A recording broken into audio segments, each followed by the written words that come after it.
Bulan baru, semangat baru. Jadi ini update dari video saya kemarin ya teman-teman. Mungkin teman-teman yang sudah nonton video yang sebelumnya, yang ini, teman-teman tahu ya saya top up 400 juta di Sukor Investable Fund. Ya selain biar tahu nih perbedaan antara SSF dengan dana mas stabil, tapi juga biar saya tahu tuh return bulanan dari SSF tuh berapa. Ya penasaran aja kan, pengen tahu tuh. Jadi saya top up tanggal 30 Juli dan terverifikasi oleh manajer investasi itu pada tanggal 2 Agustus 2021. Sekarang pada tanggal 2 September 2021 terjadi penambahan 3 juta rupiah. Duduk tenang, nggak ngapa-ngapain, dapat 3 juta. Sek. Yang kebetulan sih di hari ini ada rekanan dari Bank Syariah Indonesia. Mereka datang dan nawarin kredit pembelian rumah atau KPR. Nah, buat yang belum tahu nih, BSI atau Bank Syariah Indonesia itu adalah peleburan dari BNI Syariah, BRI Syariah, dan juga dari Mandiri Syariah. Saya dulu banyak sekali dibantu oleh BNI Syariah. Bahkan ada beberapa bisnis saya yang dimodali oleh BNI Syariah. Jadi minjem uang di sana sih dulu gitu. Dan saya sempat agak sedih ya karena kan kenapa sampai dilebur jadi BSI itu, Bank Syariah Indonesia. Tapi sudahlah, dari pihak Bank Syariah menghubungi dan menyampaikan bahwa ya nasabah lama tetap akan diberikan perlakuan yang istimewa. Sama lah seperti saat saya berada di BNI Syariah. Terus mereka datang ke rumah, terus mereka promosi. Mereka promosi KPR dengan bunga flat 9,5%. Boleh saya share di sini nggak ya? Bukan rahasia perusahaan kan, artinya bukan cuma untuk saya kan. Ya sudahlah, udah terlanjur gitu. Jadi buat teman-teman yang belum tahu, sebenarnya untuk investasi di level 4 atau di properti dan tanah ya, yang mau memanfaatkan KPR harus memperhatikan bahwa bunga KPR itu ada dua jenis ya. Ada yang fixed rate dan ada yang floating. Jadi kalau kayak fixed rate yang ditawarkan oleh Bank Syariah Indonesia ini, cicilannya nggak bakal berubah. Jadi lempeng ya, dari awal sampai akhir segitu aja. Misalnya nih, kita minjem uang 500 juta. Kan cicilannya itu sekitar 5 jutaan ya. 5 juta selama 15 tahun. Jadi dari awal, dari bulan pertama kita nyicil sampai 15 tahun cicilannya tetap 5 juta. Bedanya dengan floating, kalau floating itu cicilannya ikut suku bunga BI. Bahayanya gimana? Jadi biasanya dalam keadaan emergency atau keadaan genting tertentu ya, seperti Krismon tahun 98 dulu itu, di mana terjadi inflasi berlebihan ya teman-teman. Cicilan teman-teman yang 5 juta itu bisa naik jadi 25 juta gitu loh. Bahaya kan? Cuma ya enaknya kalau suku bunga BI lagi turun, ya cicilannya ikut turun sih. Jujur kalau saya pribadi, KPR itu bukan sesuatu yang ingin saya naiki dengan roller coaster.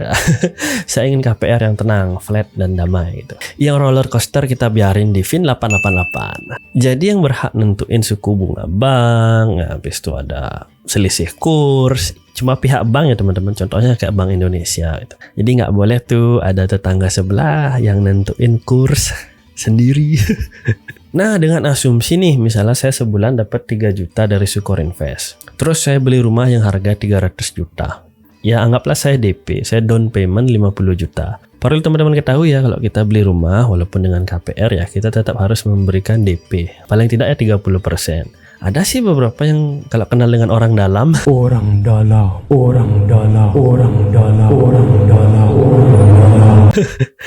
Katanya bisa DP itu cuma 10% aja, nggak apa-apa. Dari 300 juta saya DP 50 juta, jadi kan sisa 250 juta. Terus saya ngambil nih KPR dari BSI 250 juta selama 15 tahun, cicilannya itu sekitar 2,6 juta. Nah, kalau dari Sukor Investable Fund, sebulan saya dapat 3 juta. Berarti kan saya masih sisa 400 ribu, malah untung. Literally dibeliin rumah oleh SSF. Apalagi dengan asumsi kalau ini bukan rumah pertama saya ya, artinya bukan rumah yang akan saya tempati. Murni dia jadi aset ya, bisa saya sewa-sewakan, bisa saya kontrakkan, kan nambah lagi uangnya. Ini buat menunjukkan ke teman-teman ya, bahwa dengan investasi yang bagus di level 2 nih ya, di saham dan reksadana, return bulanan dari investasi tersebut bisa dipakai untuk membiayai nih investasi di level yang lebih tinggi. Contohnya di level 4 ini, di properti dan tanah. Di mana notabene nih, semua tanah dan properti lagi diskon besar-besaran ya, gara-gara pandemi.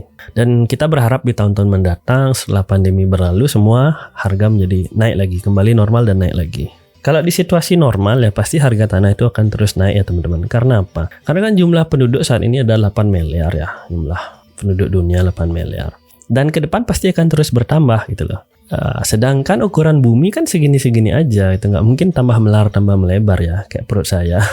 Sehingga terjadi perebutan tuh. Orang-orang kan berebut tuh memiliki tempat tinggal. Karena kan tempat tinggal itu adalah salah satu kebutuhan pokok. Dari sandang, pangan, papan itu rumah gitu.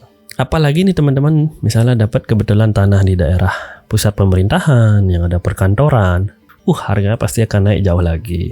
Saya ambil contoh ya di Denpasar ya, di daerah seputaran Renon. 100 meter persegi pada tahun 2000 tuh harganya sekitar 30 juta. Sekarang 100 meter persegi itu harganya 800 juta rupiah. Bahkan sebelum pandemi kemarin harganya sempat capai 1 miliar loh teman-teman. Amazing nggak? Dalam waktu 20 tahun tuh loh, investasi 30 juta naik jadi 1 miliar. Berarti kalau kita KPR misalnya 20 tahun yang lalu, terus kita jual sekarang tuh, cuannya 60 kali lipat atau 6.666%. Tapi teman-teman harus perhatikan, kita nggak perlu memaksakan diri untuk langsung KPR. Bangun dulu level 1 dengan baik, kemudian bangun level 2 dengan baik. Nanti return dari level 2 tersebut bisa dipakai untuk membiayai KPR. Jadi kita bisa relax and enjoy kan, duduk tenang nggak apa-ngapain, ada yang bayarin cicilannya. Ya karena kan ketakutan terbesar kita saat KPR adalah saat kita nggak bisa bayar ya, kita nggak bisa bayar cicilan bulanannya. Ya memang sih hal terburuk yang bisa terjadi kan rumahnya sampai dilelang ya, dijual kembali oleh bank. Banyak kejadian di Bali, saya pernah cerita juga sebelumnya ya. Dulu ada yang lompat nih, dia investasi di level 4, dia beli villa gitu, dia minjem uang di bank. Ya karena dia yakin dia bisa untung berlipat-lipat tuh dari wisatawan yang datang. Nggak taunya kan pandemi ya, siapa sih yang bisa nebak itu. Cicilannya nggak bisa dibayar, akhirnya ya villanya terpaksa dilelang gitu. Ya syukurnya kalau investasi KPR itu kan susah minusnya ya, nggak sampai minus lah itu. Karena kan pinjaman kita itu jaminannya adalah sertifikat tanahnya atau villanya itu sendiri lah, contoh tadi itu. Jadi sejelek-jeleknya pun villanya itu tetap bisa dijual gitu. Ya semoga video ini bisa membuka wawasan teman-teman. Buat yang sudah like dan subscribe, saya doakan investasinya lancar dan sampai kebeli tuh properti idaman teman-teman. Semoga semua sehat selalu, sampai ketemu di video berikutnya. Dadah.